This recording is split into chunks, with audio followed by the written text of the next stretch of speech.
जय हिंद दोस्तों, क्या हाल है। स्वागत है आप सभी का क्लास 12 हिंदी 2025 बोर्ड एग्जाम के लिए 302 ZI कोड का वायरल मॉडल पेपर बताऊंगा। आपको बता दूं, बोर्ड एग्जाम की दृष्टि से बहुत ज्यादा इंपॉर्टेंट मॉडल पेपर होते हैं। इसका पूरा सोल्यूशन करके जाना है आपको। चलिए इसका पूरा सोल्यूशन करते हैं। सबसे पहले 3 घंटे 15 मिनट का आपको समय मिलता है। पूर्णांक आपका 100 का रहता है। ये जो पेपर बनता है वो खंड का और खा में विभाजित रहता है। ठीक है, खंड का जो होता है ये 50 अंक का होता है, खंड खा भी 50 अंक का होता है। सीधे क्वेश्चन की ओर बढ़ते हैं।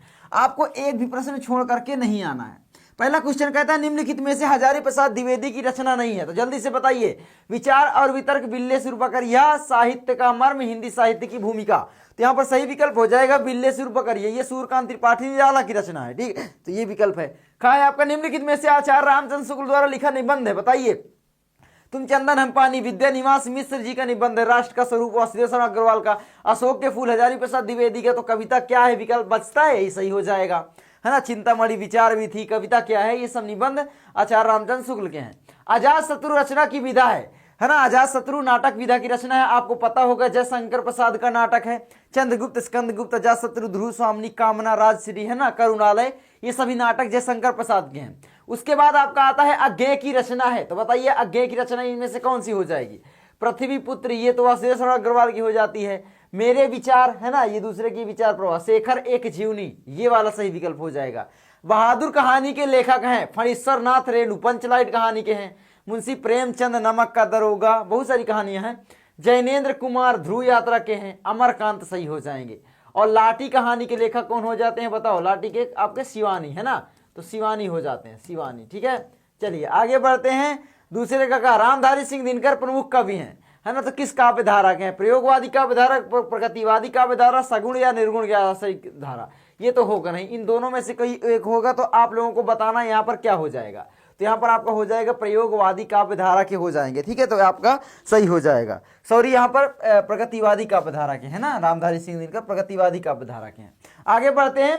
आगे हमारा क्या आता है, चलिए आगे बढ़ते हैं। आगे हमारा आता है ख नंबर, बिहारी की रचना का छंद है। बिहारी ने किसमें छंद ज्यादातर लिखे हैं, सवैया, चौपाई या फिर दोहा। दोहा एवं सोठा छंद में इन्होंने रचनाएं लिखी है, तो दोहा हो जाएगा। आंसू रचना है। आंसू किसकी रचना है, झरना लहर आंसू जयशंकर प्रसाद जी की रचनाएं हैं, है ना, आपको पता है। और इनका इंपॉर्टेंट एक कामायनी तो आपको पता ही है ना, जिसमें से आपका श्रद्धा मनु है ना, शीर्षक। घ नंबर, क्षयवाद स्थूल के प्रति सूक्ष्म का विद्रोह कथन है। तो यह कथन किसका है, तो याद रखोगे ये बोर्ड एग्जाम में छपने वाला है क्वेश्चन, नागेंद्र जी का है। ठीक है, क्षयवाद युग यानी शुक्ल युग को सूक्ष्म के प्रति सूक्ष्म का विद्रोह नागेंद्र ने कहा था, याद रखना। उसके बाद दूसरा सप्तक का प्रकाशन कब हुआ, तो प्रथम तार सप्तक का संपादन 1943 में हुआ था। दूसरे का 1951 में हुआ था। तीसरे का 1959 में हुआ था। और चौथे का 1979 में हुआ था। बार बार बताता हूं क्योंकि एग्जाम में ये आता है। उसके बाद ये आपका, है ना, गद्यांश आएगा 2 नंबर, मतलब 10 नंबर का रहेगा। 5 गुणे 2 यानी 10 नंबर का। इसमें से करने के लिए कोई दिक्कत नहीं है, क्योंकि भैया ये तो आपको आ ही जाएगा। आप लोग इसको ध्यान से पढ़ोगे तो पाठ पहचान जाओगे। पाठ पहचानने के बाद गद्यांश के पाठ का नाम क्या हो जाएगा, देखो इसको पहचान लो। मैं पहले ही बता दूं, सब पुत्रों को समान। आप जब पढ़े रहोगे थोड़ा बहुत तभी तो आएगा। आप पढ़े ही नहीं हो फिर आप कैसे पहचानोगे। तो पाठ का नाम यहाँ पर देख रहे हो, सीधा सीधा बता रहा है, जन है। ये सब वर्ड आपको पकड़ना है, सभ्यता पकड़ना है ना। तो ये है राष्ट्र का स्वरूप नामक चैप्टर। ठीक है, राष्ट्र का स्वरूप वाला चैप्टर हो गया। इसके लेखक वासुदेव शर्मा अग्रवाल हैं। रेखांकित अंश की व्याख्या आपको बना बना के करना है, कोई दिक्कत ही नहीं है ना। बना बना के मतलब कि आप समझ रहे जो कह रहा हूं। उसके बाद है आपका समान अधिकार का भागी कौन है। तो समान अधिकार का भागी यहाँ पर कौन है देख लो। ठीक है, तो यहाँ पर ये साथ जो मातृभूमि के साथ जुड़ा है वह समान अधिकारी का भागी है। आपको इसी में से उत्तर लिख देना। इसीलिए मैं बोलता हूँ ये फ्री के नंबर है। मैं बताऊं या ना बताऊं कोई फर्क नहीं पड़ता यहाँ पर, है ना। आप लोग कर ही लोगे जो भी वहां पर आएगा। पृथ्वी पर किसका विस्तार अनंत है, तो जनों का, यानी लोगों का। जन का विस्तार अनंत है, तो जन का, है ना। अनंत और जनपद शब्द का अर्थ बताइए। जनपद मतलब एक क्षेत्र होता है, एक जिला कह सकते हो। और अनंत का मतलब होता है जिसका अंत ना हो, है ना, अनंत वो, है ना।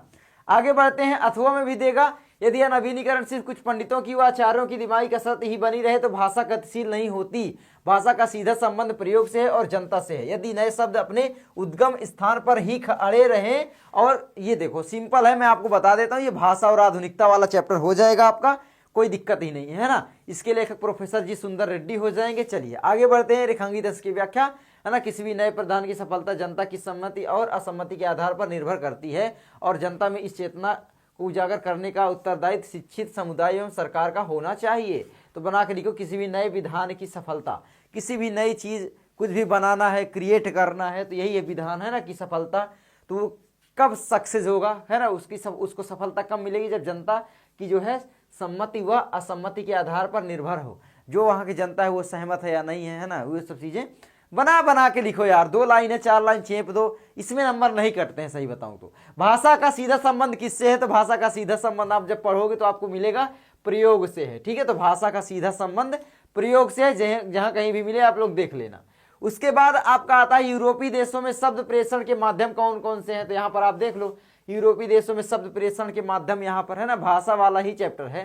प्रेषण के माध्यम है जैसे कि श्रव्य, दृश्य, विधान, वैज्ञानिक, कथा, साहित्य है ना, ये सब तो याद कर सकते हो। आगे बढ़ते हैं। आगे हमारा था कुठाराघात और प्रेषण का अर्थ स्पष्ट कीजिए। कुठाराघात का मतलब होता है कुल्हाड़ी के द्वारा किया गया आघात है ना, तो कुल्हाड़ी के द्वारा। और प्रेषण का अर्थ आपका क्या हो जाएगा, आपको बताना है। प्रेषण कुछ चीज भेजना है ना, तो भेजना हो जाएगा, प्रेषित करना, आगे भेजना, तो प्रेषण का मतलब हो गया। दिए गए पद्यांश पर आधारित निम्नलिखित प्रश्नों के उत्तर दीजिए। निज जन्म जन्म में सुने जीव यह मेरा, धिक्कार उसे था महास्वार्थ ने घेरा। 100 बार धन वह एक लाल की माई, जिस जननी ने है जना भरत सा भाई। पागल सही प्रभु के साथ सभा चिल्लाई, 100 बार धन्य वह एक लाल की माई। भाई इंपॉर्टेंट है ना, ये बोर्ड एग्जाम में आने के चांसेस बहुत ज्यादा है इसके, तो आप लोग याद रखना। ये कैकेयी का अनुताप वाला शीर्षक है। कैकेयी का अनुताप क्या है, कैकेयी का अनुताप ठीक है, तो ये शीर्षक आपका हो जाता है। उसके बाद इसके कवि कौन हो जाते हैं बताओ जल्दी से, तो इसके कवि मैथिली शरण गुप्त जी हो जाते हैं। गुप्त जी को राष्ट्र कवि भी बोला जाता है।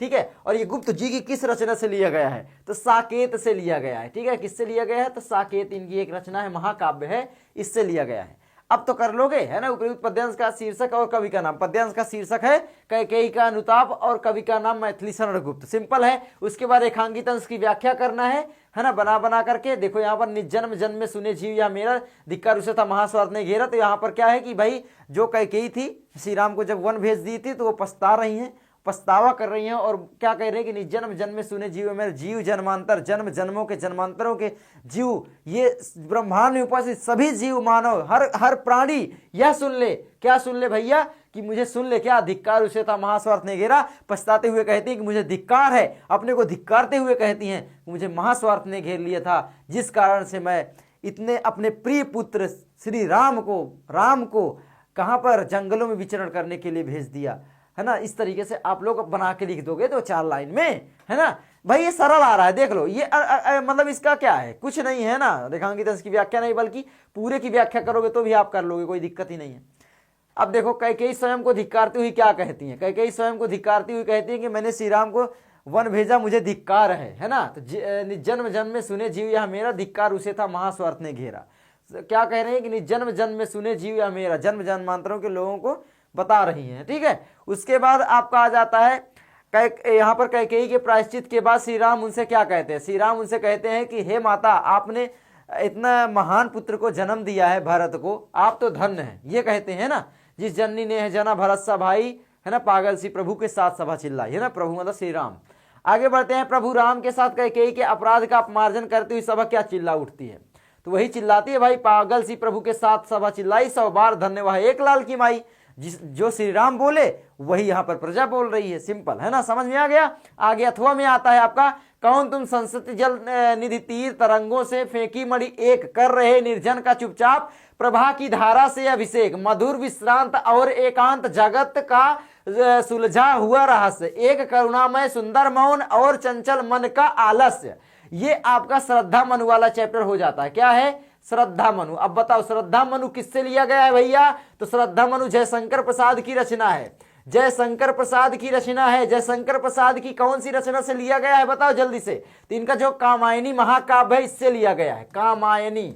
एक्चुअली मैं आपको एक चीज बताना चाह रहा हूं, क्या आप लोग देख लेना, ठीक है। तो यहां पर मैं आपको यह बताना चाह रहा हूं कि इंपॉर्टेंट क्या क्या है, ठीक है, लिख लेना। सबसे पहले आपका अयोध्या सिंह उपाध्याय हरिऔध जी की क्या है, पवन दूतिका। तो पवन दूतिका आप लोग तैयार करोगे, ठीक है, दूतिका, पवन दूतिका अयोध्या सिंह उपाध्याय हरिऔध की रचना से है, ठीक है, हरिऔध से तैयार कर लोगे, हरिऔध से। पवन दूतिका में क्या होता है कि राधा जो है वो हवा के माध्यम से संदेश भिजवाती हैं श्री कृष्ण जी के पास। पवन दूतिका किससे लिया गया है? प्रिय प्रवास एक इनकी रचना है, प्रिय प्रवास, प्रवास, ठीक है, लिख लेना, है ना। उसके बाद आपका दूसरा एक इंपॉर्टेंट चीज बता दे रहा हूं, कैकेयी का अनुताप, कैकेयी का अनुताप जो कि आपने पढ़ा, कैकेयी का अनुताप, ठीक है, ये आप लोग एक बार पढ़ लो बस, अनुताप। उसके बाद आपका इसके आपके कवि कौन हो जाते हैं? राष्ट्र कवि मैथिली शरण गुप्त, तो गुप्त लिख देता हूं। उसके बाद याद रखोगे एक है आपका, और ये मैथिली शरण गुप्त की किस रचना से लिया गया ये भी बता देता हूं, तो साकेत से। ये महाकाव्य एक्चुअली में इंपॉर्टेंट है ना, साकेत हो गया, कामायनी हो गया और प्रिय प्रवास हो गया, है ना। और उसके बाद ये तो पवन दूतिका प्रिय प्रवास से, ये कैकेयी का अनुताप साकेत से, मैथिली शरण गुप्त की तीसरा जयशंकर प्रसाद जी की है, जयशंकर प्रसाद जी की, ठीक है, जयशंकर प्रसाद जी की किस रचना से, कौन से शीर्षक बताओ? श्रद्धा मनु, याद करोगे, श्रद्धा मनु, श्रद्धा मनु, ठीक है, याद कर लेना, लिख रहा हूं बाकी, ठीक है। आगे बढ़ते हैं, चलो अब आप लोग इसको कर लोगे। चलो प्रस्तुत पद्यांश के शीर्षक और कवि का नाम, तो पद्यांश का नाम क्या है भाई? पद्यांश का सीधा सा मतलब है श्रद्धा मनु, है ना, शीर्षक का नाम, और कवि का नाम हो जाएगा जयशंकर प्रसाद। रेखांकित अंश की आपको व्याख्या करना है तो बिल्कुल सिंपल है, जहां रेखा खींचा कर लो। मैं आपको पूरा ही बता देता हूं क्योंकि इसमें रेखांकित अंश सही नहीं है, पूरा आपको बताना पड़ेगा। कौन हो तुम संस्कृति जल निधि तीर? श्रद्धा जो है मनु से पूछती है, क्या कहती है कि कौन हो तुम संस्कृति जल निधि तीर, जल निधि के तीर पर बैठे हुए तुम कौन हो? तरंगों से फेंकी मणि एक, ऐसा प्रतीत हो रहे हो जैसे कि समुद्र के लहरों से, तरंगों से मणि के समान फेंक दिए गए हो, है ना। जैसे क्या है कि तरंग जो लहरें होती हैं वो मड़ियों को फेंक देता है ना, तो सिंपल है। कर रहे निर्जन का चुपचाप, बिल्कुल एकांत में बैठे हुए हो, है ना, चुपचाप बिल्कुल। उसके बाद प्रभा की धारा से अभिषेक, और जो प्रभा है यानी रोशनी है उसकी धारा से क्या है? अभिषेक कर रहे हो, है ना, ठीक है। उसके बाद मतलब देखो मिलता जुलता आपको उत्तर लिख देना, पूरा मिल जाएगा। मधुर विश्रांत और एकांत, मधुर मतलब मीठी मीठी, क्या विश्रांत, है ना, और उसके बाद एकांत जगह पर आप बैठे हुए, जगत का सुलझा हुआ रहस्य, है ना। आप लोग कर लेना, ठीक है, मैं आपको बता दिया, सरल है यार, अब क्या इसमें मुझे बताना है। उसके बाद आपका पांचवा आता है, मैंने आपको ये बता ही दिया, वासुदेव अग्रवाल, प्रोफेसर जी सुंदर रेड्डी, हजारी प्रसाद द्विवेदी, इनके मैंने आपको बता रखे हैं। उसके बाद निम्नलिखित में से किसी एक कवि का साहित्यिक परिचय आपको देना है, 5 नंबर यहाँ पर भी मिलेगा। महादेवी वर्मा, रामधारी सिंह दिनकर, सुमित्रानंदन पंत, जयशंकर प्रसाद, मैथिली शरण गुप्त, अयोध्या सिंह उपाध्याय हरियौद, ये सब हैं, यही आते हैं बार बार, आने ही 100%, तो दिक्कत ही नहीं है। उसके बाद आपका आता है छठवां, पंचलाइट अथवा बहादुर कहानी का सारांश अपने शब्दों में लिखना है, अथवा ध्रुव यात्रा और बहादुर कहानी के उद्देश्य पर आपको प्रकाश डालना है। देख सकते हो कितना सरल आता है, आपको 4 दिया, 4 में से कोई एक चीज करना है। अब थोड़ा भी नहीं पढ़े हो तो फिर हो गया गयो भैया, गई भैंस पानी में, है ना। लेकिन यहाँ पर आपको थोड़ा बहुत पता है तो बना बना करके लिख दोगे, इसीलिए बोलता हूँ थोड़ा सा कॉन्टेक्स्ट पता होना चाहिए बस। ये आपका खंड काव्य आता है, आपके जिले के अनुसार आता है, तो आपके जिले में जो भी लगता है वो आप लोग जानोगे। उसके बाद आपका यहाँ पर आता है, देखो ये संस्कृत का गद्यांश और संस्कृत का इधर पद्यांश आएगा, ठीक है, ये आप देख सकते हो। तो गद्यांश इसका अनुवाद वगैरह आप लोग करोगे, ठीक है, वो तो आप करोगे, है ना, सिंपल है, मुझे क्या बताना यहाँ पर, एक दिन में कितना ही पढ़ लोगे अब, ठीक है। तो आप बुक उठा लो, मैं आपसे कहता हूँ अभी समय है, ठीक है, बाकी वीडियो देख करके सोचो तो फिर कुछ नहीं आएगा, सही बता रहा हूँ। तो बताओ किस चैप्टर से है यहाँ पर? धन्यो भारत देशम यत् समूल सती जनमानस पावनी भव्य, ये किस चैप्टर से है बताओ, मुझे कमेंट करके बताओ, देखता हूँ। आपको इतना नहीं पता है कि क्या मतलब है। अथवा में आपका हिंदी संस्कृत ये भाषासु, ये संस्कृत भाषा या महत्तम वाला चैप्टर से है ना, बोलने से ही पता चल रहा है, 2 नंबर आपका पक्का हो गया, है ना। और यहाँ पर 5 नंबर अनुवाद बना बना करके करना है। देखो आप जब अनुवाद करोगे तो आप लिख लिख करके अगर प्रैक्टिस किए हो तभी आएगा। अब मैं बोलूँ यहाँ पर एक दिन में आप लोग सीख लो तो फिर उसका क्या, जो सालों साल से मेहनत करता है संस्कृत फिर भी नहीं सीख पाता, ठीक है। तो मैं आपको डिमोटिवेट नहीं कर रहा हूँ, रियलिटी बता रहा हूँ। तो आपको किताब उठा लेना है, अभी 1-2 बार पढ़ लोगे तो भी हो सकता है, चांसेस बनते हैं कि आप लिख दोगे आराम से बना के। बनाना सीखना है आपको, अपने से उत्तर देना सीखना है, रट्टू तोता नहीं बनना है। उसके बाद आपका यहाँ पर पद्यांश का आता है, ये भी 7 नंबर का, ठीक है। तो यहाँ पर देखोगे परीक्षेकार प्रत्यक्ष प्रियवादिनम सुभाषित रत्नानी से है क्या ये, है ना। उसके बाद आप लोग बताओगे क्या हो जाएगा, बताओ जल्दी से, मैंने आपको बता दिए हैं। तो किस चैप्टर से है मैं आपको बता दूं क्या? चलो बता दूं क्या, बता दूं? नहीं बताऊंगा, ठीक है। बताओ किस चैप्टर से, मुझे खुद ही नहीं पता सही बताऊं तो, है ना। कोई कोई होता है भूल जाता है, ये वाला पता नहीं, मुझे कंफ्यूज कर रहा है, ठीक है।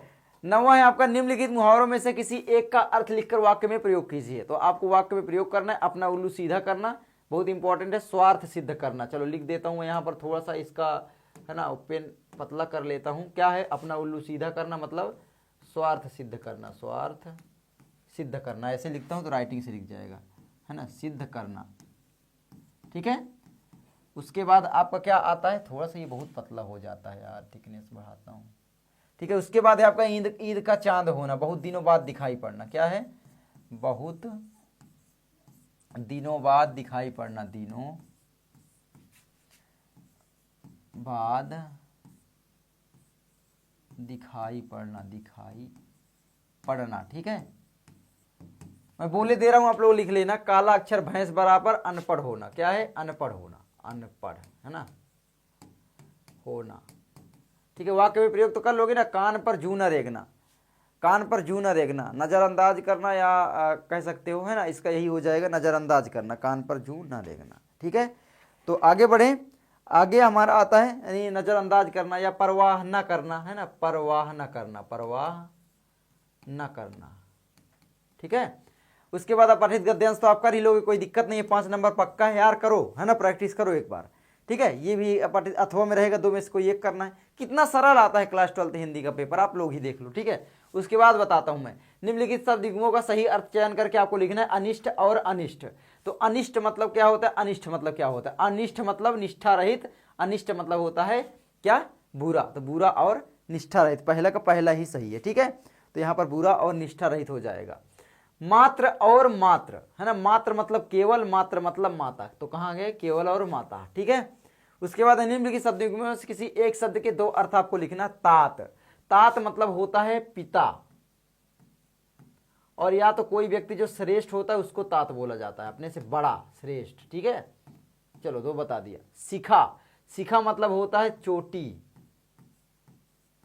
एक आप लोग मुझे बताओगे, देखता हूं कितने बच्चे बता पाएंगे। ठीक है, चलिए आगे बढ़े। सूरभि, सूरभ मतलब होता है गाय और सुगंध, सूरभ मतलब होता है सुगंध, और क्या होता है, और होता है गाय, गाय को भी सूरभि बोला जाता है। ठीक है, मधु मतलब होता है शराब,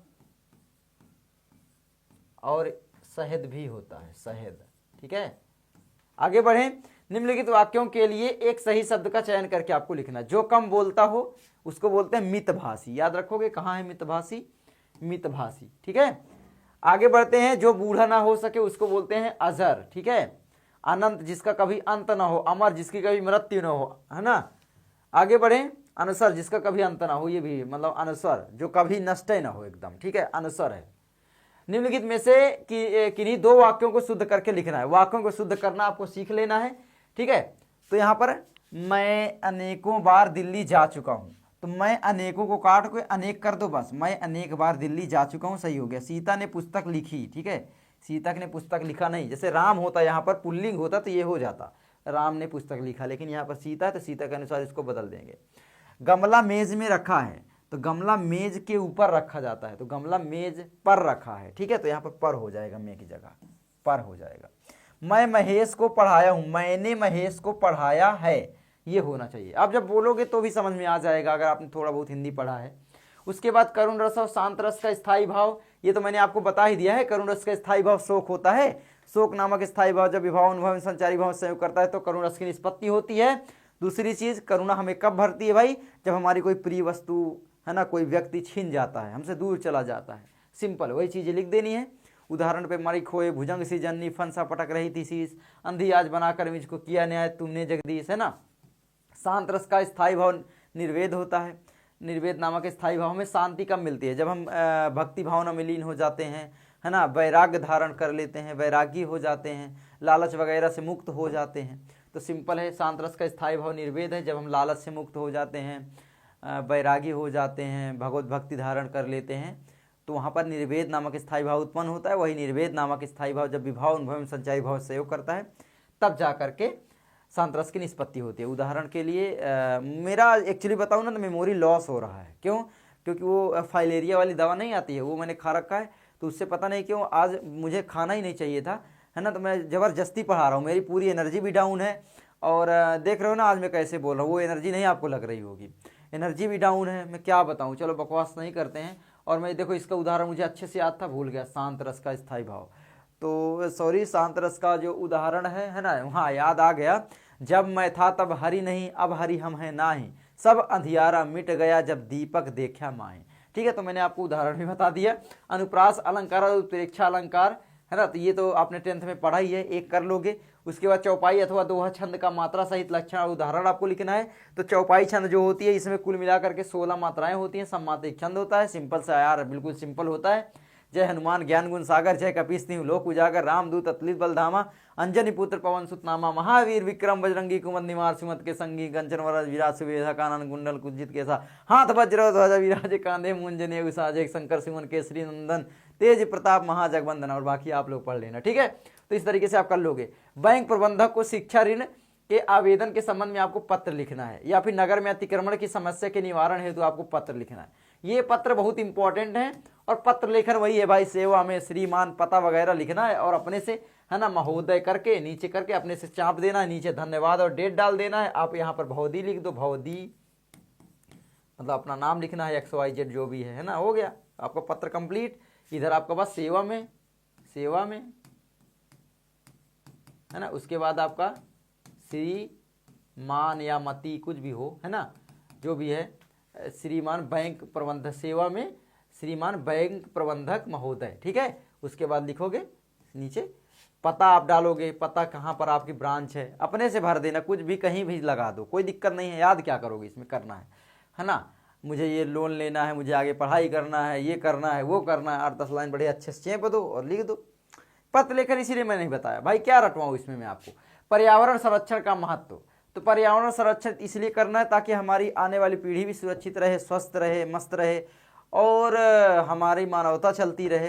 तो इसके बारे में निबंध लिखना काफ़ी सरल है मुझे जहाँ तक लगता है। या फिर विद्यार्थी जीवन में अनुशासन का महत्व के बारे में लिख दो कि अनुशासन से हमें क्या आती है, विद्या आती है, अनुशासित नहीं रहते तो क्या होता है, ये सारी चीज़ें। वर्तमान समय में नारी शिक्षा का क्या है उद्देश्य और महत्व क्या है ना। स्त्रियाँ पढ़ी लिखी होंगी तो घर के बच्चे भी पढ़े लिखे होंगे, ओवरऑल हमारा देश आगे बढ़ सकेगा। सारी चीज़ें आप लिख सकते हो। मैंने आपको बताया ही है निबंध कैसे लिखना है।